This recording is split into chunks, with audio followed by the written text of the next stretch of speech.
ഊട്ടിയിലെ മനോഹാരിതയും ഊട്ടിയുടെ അതിമനോഹരമായ ക്ലൈമറ്റും ഏറ്റവും നല്ല രീതിയിൽ ആസ്വദിക്കാൻ പറ്റുന്ന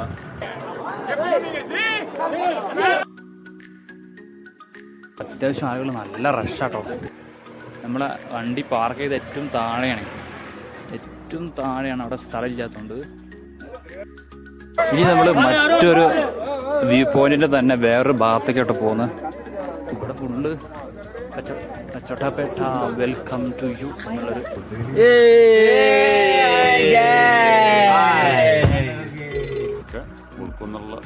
ഏറ്റവും പീക്ക് ലെവലാണെന്നുള്ളത് നമുക്ക് ഇവിടെ നോക്കി കഴിഞ്ഞാൽ തന്നെ കാണാം. ഒരുപാട് വലിയ മലനിരകൾ.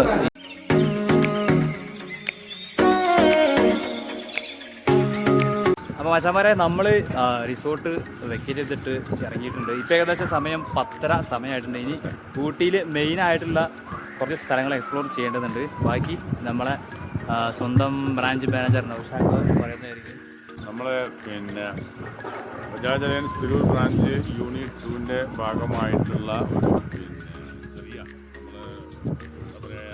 അഡ്വൈസേഴ്സിനെല്ലാം കൂട്ടിയിട്ട് ഓപ്പറേഷൻ സ്റ്റാഫിനെ എല്ലാവരെയും കൂട്ടിയിട്ടുള്ള ചെറിയ ഒരു ട്രിപ്പാണ് ഞങ്ങൾ പ്ലാൻ ചെയ്തിട്ടുണ്ടായിരുന്നത്. ഊട്ടിയിലെ മനോഹാരിതയും ഊട്ടിയുടെ അതിമനോഹരമായ ക്ലൈമറ്റും ഏറ്റവും നല്ല രീതിയിൽ ആസ്വദിക്കാൻ പറ്റുന്ന ഒരു കാലാവസ്ഥയും ഒരു സമയത്തുമാണ് നമ്മൾ ഇവിടെ എത്തിച്ചേർന്നിട്ടുള്ളത്. അപ്പോൾ തീർച്ചയായിട്ടും വളരെയധികം വൈബായിട്ടുള്ള ഒരു സാഹചര്യവും ഒരു കാലാവസ്ഥയാണ് ഇപ്പോൾ ഊട്ടിയിൽ നിലനിൽക്കുന്നത്. അപ്പോൾ തീർച്ചയായിട്ടും എല്ലാവർക്കും ഈ ഒരു സമയത്ത് ആസ്വദിക്കാം. ഞങ്ങൾ ഊട്ടിയിൽ നിന്ന് ഏകദേശം 8 കിലോമീറ്റർ ദൂരം വന്നു കഴിഞ്ഞാൽ കോട്ടഗിരി റോട്ടിലുള്ള പുതിയ ഒരു റിസോർട്ട് ഉണ്ട്. ഫേൺ വില്ല റിസോർട്ട്സ് എന്നാണ് അതിൻ്റെ പേര്. വളരെ അതിമനോഹരമായ സൈറ്റ് സീയിങ്ങും കാര്യങ്ങളൊക്കെ ഉൾക്കൊള്ളുന്ന രീതിയിലുള്ള വളരെ കാം ആൻഡ് ക്വയറ്റായിട്ടുള്ള ഒരു ഏരിയയിലാണ് ഈ ഒരു വില്ല സ്ഥാപിക്കപ്പെട്ടിട്ടുള്ളത്. അതുപോലെ തന്നെ നമ്മളൊരു വില്ലെടുത്തു കഴിഞ്ഞാൽ 2 ബെഡ്റൂമും അതിലുപരി 2 ബെഡ്റൂമിൽ 4 പേർക്ക് ഈസി ആയിട്ട് അക്കോമഡേറ്റ് ചെയ്യാൻ പറ്റും. അതോടൊപ്പം തന്നെ എക്സ്ട്രാ ബെഡുകൾ അവൈലബിൾ ആണ്. നമുക്കൊരു ഏകദേശം അവർ ചാർജ് ചെയ്യുന്നൊരു വില്ലക്ക് 6000 രൂപയാണ്. 4 പേര് താമസിക്കുമ്പോൾ 6000 രൂപ എന്ന് പറയുന്നത് വലിയൊരു റേഞ്ചായിട്ട് തോന്നുന്നില്ല. പിന്നെ നമ്മളെ പരിചയത്തിൽപ്പെട്ട ഒരു പ്രോപ്പർട്ടി കൂടിയാണ് ഇത്. അപ്പോൾ അതുകൊണ്ട് തന്നെ ഇതുമായി ബന്ധപ്പെട്ട ആർക്കെങ്കിലും എന്തെങ്കിലും ആവശ്യകത ഉണ്ടെങ്കിൽ നമുക്കത് ചെറിയ രീതിയിൽ ഡിസ്കൗണ്ടോട് കൂടിയിട്ട് ഇവിടെ റൂമുകൾ അവൈലബിലിറ്റി നമുക്ക് ഉണ്ടാക്കുന്നതിന് സാധിക്കും. അപ്പോൾ ഊട്ടിയുടെ ഈ മനോഹാരിത അല്ലെങ്കിൽ ഈ ഒരു സമയം ഊട്ടിയെ നമ്മൾ ആസ്വദിക്കുന്നതിന് വരിക, എൻജോയ് ചെയ്യുന്നതിന് വരിക. ഓക്കെ മച്ചാന്മാരെ, അപ്പോൾ കൂടുതൽ ഡീറ്റെയിൽസും അതുപോലെ ഡിസ്ക്രിപ്ഷൻ ബോക്സിൽ നമ്മൾ കൊടുക്കുന്നതാണ്. വില്ലേൻ്റെ ഫോൺകാരും നമ്പറൊക്കെ നമ്മൾ കൊടുക്കുന്നതാണ്. അപ്പോൾ നിങ്ങൾ അതിൽ കോൺടാക്ട് ചെയ്യുക. ഓക്കെ പോലെ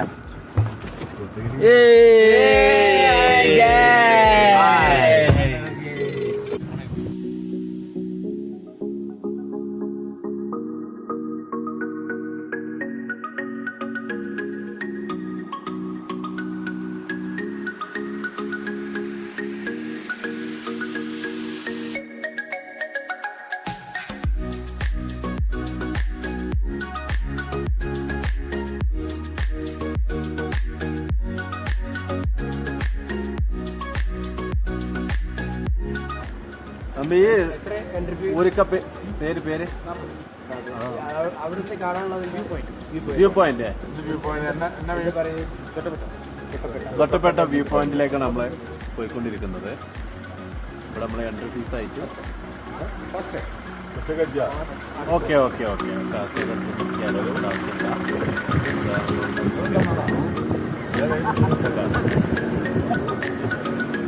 തൊട്ടപ്പെട്ട റോഡ്.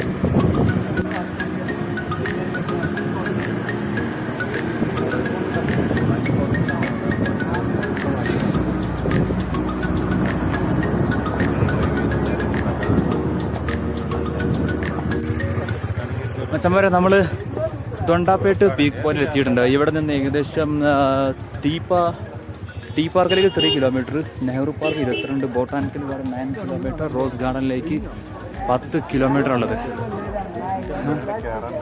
ഇതിനെ മേലെ കുറച്ച് നമുക്ക് വാക്കിംഗ് ചെയ്യേണ്ടതുണ്ട് കേട്ടോ. ഇവിടെ ഒരുപാട് ആളുകൾ, ഇവിടെ ഫുള്ള് കച്ചവടക്കാരട്ടോ. ദൊഡ്ഡപേട്ട വെൽക്കം ടു യു എന്നുള്ളൊരു ബോർഡും ഉണ്ട്. എൻട്രൻസ് വ്യത്യസ്തമായിട്ടുള്ള കടല വിഭവങ്ങൾ. ഗ്ലൗസ് ഒക്കെ ഉണ്ട്, ഗ്ലൗസ് ഉണ്ട്.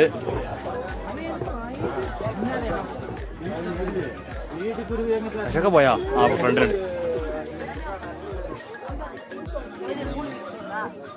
കടലകളുടെ വെറൈറ്റിയാണ്, കുറെ നടക്കാനുണ്ടാവും, അതുകൊണ്ടാണ്.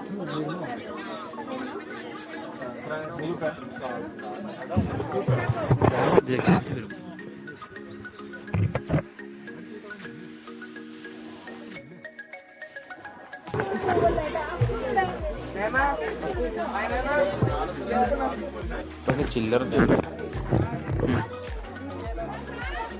ഇതിൽക്കടാ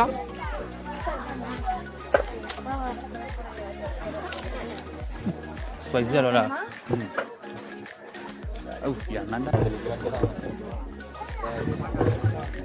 അപ്പം ഞങ്ങളുടെ ഊട്ടി വെറൈറ്റി വാങ്ങിയിട്ടുണ്ട് കേട്ടോ. സ്പൈസി ആണല്ലേ അല്ലേ, നല്ല എരിവുണ്ട്. ഈ ദൊഡ്ഡപേട്ട പീക്ക് പോയിന്റിൽ ഇവിടെ അത്യാവശ്യം ആളുകൾ നല്ല റഷാട്ടോ. നമ്മൾ കയറുന്ന വഴി അവിടെ ഒരു 40 rupees കൊടുക്കേണ്ടതുണ്ട്. ഒരു ചെറിയ ടോൾ എന്ന രീതിയിൽ പോരാ എൻട്രൻസിൽ. ഇവിടെ ഓരോ ആളുകൾക്കും 10 രൂപ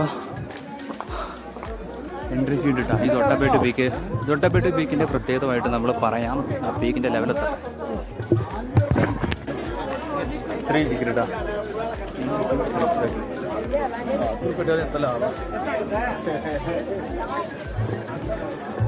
അങ്ങനെ 10 രൂപയ്ക്ക് 3 ടിക്കറ്റ് അല്ലേ.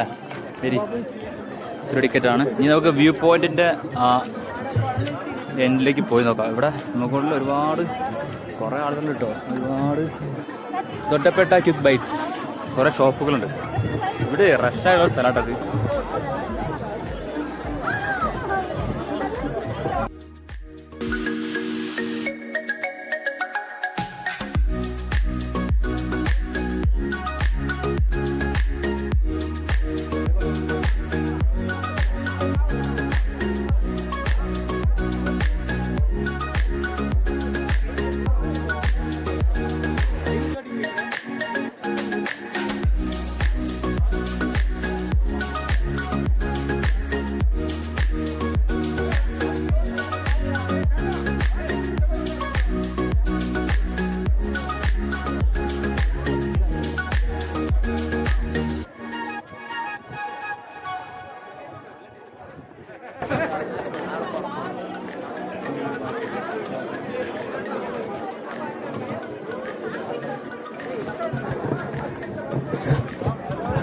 ഈ ദൊഡ്ഡപേട്ട പീക്കിൻ്റെ പ്രത്യേകത എന്താ വെച്ച് കഴിഞ്ഞാൽ നമ്മുടെ നീലഗിരി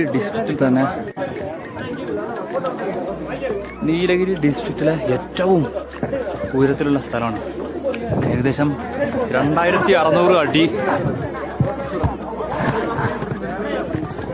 2600 അടി ഉയരത്തിലട്ടോ ഈ ഒരു ദൊഡ്ഡപേട്ട പീക്ക് സ്ഥിതി ചെയ്യുന്നത്.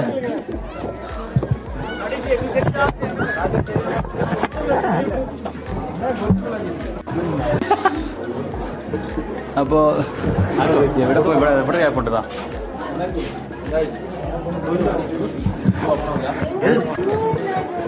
അപ്പോൾ അച്ഛന്മാരെ ഈ ഒരു ദൊഡ്ഡപേട്ട പീക്ക് എന്ന് പറയുന്നത് ഈ ഇത് തന്നെയാണ്. ഇവിടെ നോക്കിക്കഴിഞ്ഞാൽ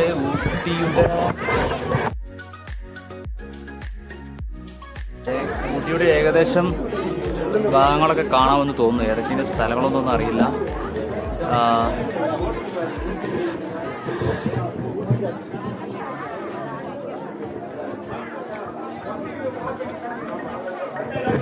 ഇതാണ് നമ്മളെ വ്യൂ പോയിന്റ്. അപ്പോൾ ഈ ഒരു കാഴ്ചയാണ് നമുക്ക് മുകളിലെത്തിയിട്ട് കാണാനുള്ളത്. ഏറ്റവും പീക്ക് ലെവൽ എന്ന് പറയുന്നത് കാര്യമായിട്ടുള്ള സംഗതികളൊന്നുമില്ല, കുറേ ആളുകൾ വരുന്നുണ്ട് എന്നുള്ളതാണ്. ഏറ്റവും പീക്ക് ലെവലാണെന്നുള്ളത് നമുക്ക് ഇവിടെ നോക്കിക്കഴിഞ്ഞാൽ തന്നെ കാണും. ഒരുപാട് വലിയ മലനിരകൾ ഈ സ്ക്രീനിലൂടെ നിങ്ങൾക്ക് കാണാനായിട്ട് സാധിക്കുന്നുണ്ടോ. നമുക്ക് പുറത്തേക്ക് ഇറങ്ങാം.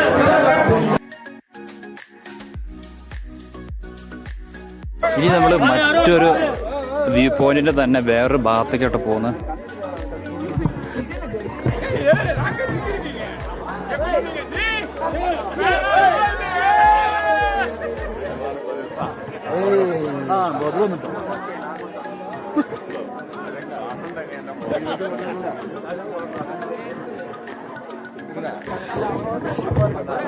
ഇതാണ് തൊട്ടപ്പെട്ട പീക്കിൻ്റെ മറ്റൊരു വ്യൂ പോയിന്റ് കേട്ടോ.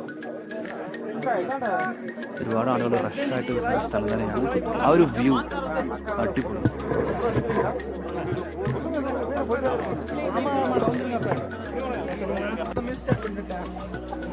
സൗത്ത് ഇന്ത്യയിൽ തന്നെ ഏറ്റവും ഉയരത്തിലുള്ള മൂന്നാമത്തെ ഒരു പീക്ക് പോയിൻ്റാണ് ഈ തൊട്ടപ്പെട്ട പീക്ക് പോയിൻ്റ് എന്നത്.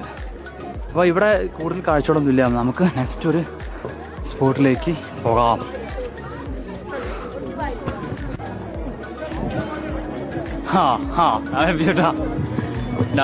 ഒരു ഞങ്ങളുടെ കൂട്ടത്തിലുള്ള ഒരു ഫുഡ് ഭ്രാന്തനാണ് ആ പോണ്. എവിടെ ഫുഡുണ്ടോ അവിടെ ഒരു സാധനം വാങ്ങാതെ ഇയാൾ പോവില്ല.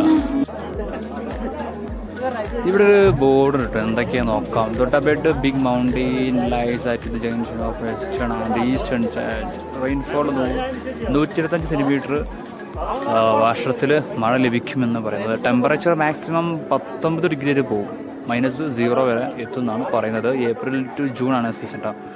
അപ്പോൾ സീസൺ ടൈം തൊട്ടബെട്ട് സീസൺ ടൈം വരുന്നത് ഏപ്രിൽ മാസം മുതൽ ജൂൺ വരെയുള്ളതാണ്. പിന്നെ സെപ്റ്റംബർ ടു ഒക്ടോബർ ഉണ്ട് കേട്ടോ.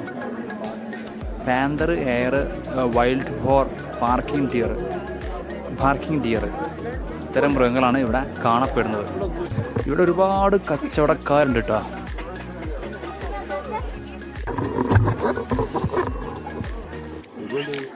വെറൈറ്റി ഒരു സാധനം കേട്ടോ. കടലൊക്കെ മിക്സ് ആക്കിയിട്ടുള്ള ഉള്ളിയുണ്ട്, കഴിച്ചു നോക്കാം. അപ്പോൾ തൊട്ടപ്പെട്ട് വ്യൂ പോയിന്റിൽ നിന്ന് നമുക്കിനി പോകാനുള്ള സമയമായിട്ടാണ്. ഇനി കുറച്ച് വ്യൂ പോയിന്റുകൾ കാണാനുണ്ട്, അത് നോക്കാം. വണ്ടി ഇവിടെ പാർക്ക് ചെയ്യുന്ന ഒരു ഐഡിയ ഇല്ല. അപ്പോൾ അച്ഛന്മാരെ പിന്നെ തൊട്ടപ്പെട്ട് പീക്ക് പോയിന്റിൽ ഭയങ്കര റഷാണ്. അപ്പം നിങ്ങൾ ഞായറാഴ്ച ഒന്നും ഈ ഭാഗത്തേക്ക് തന്നെ വരണ്ട എന്നാണ് എൻ്റെ അഭിപ്രായം. കാരണം റഷായിട്ട് നിങ്ങൾ പ്ലാൻ ചെയ്ത സ്ഥലത്തുകൂടെ പോകാൻ പറ്റാത്ത രീതിയിലുള്ളൊരവസ്ഥ വരും. അപ്പോൾ തീർച്ചയായിട്ടും ശരി, മറ്റുള്ള ദിവസങ്ങളിലൊക്കെ ഇങ്ങോട്ടേക്ക് വരാനായിട്ട് ശ്രമിക്കുക. നമ്മളെ വണ്ടി പാർക്ക് ചെയ്ത് ഏറ്റവും താഴെയാണ് അവിടെ സ്ഥലമില്ലാത്തതുകൊണ്ട്